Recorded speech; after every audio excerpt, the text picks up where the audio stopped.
One of the main reasons enterprises want dark web intelligence is to provide early warning of potential attacks. Knowing if they or their industry are being targeted by the dark web can give them a step advantage in this ever-evolving challenge and help them to get ahead. They will have had analysts manually searching the dark web, but they've realized it's just not good enough. It's not the skill of the analyst that's being questioned, it's simply that manual searching is time-consuming, resource-heavy, and completely impractical. The chances of a security analyst identifying a threat against their business by manually searching websites is low.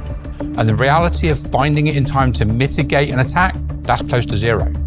These organizations need automated monitoring, a solution that will continually search the dark web for emerging threats that relate to them and report back immediately.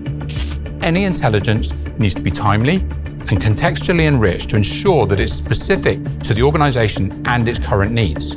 In addition, they need to be sure that the solution isn't just monitoring generic threats, but things that could directly impact their business, their vertical, or even their region.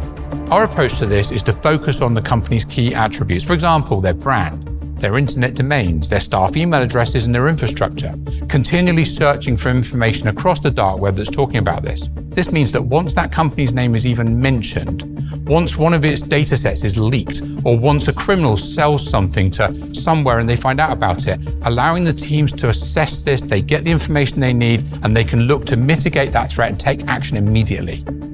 Automation is not about removing humans from this equation. What automation does is to speed up and enrich this data to aid the humans to be able to produce faster results. When it's used correctly, automation will reduce false positives by cross-referencing alerts against known data.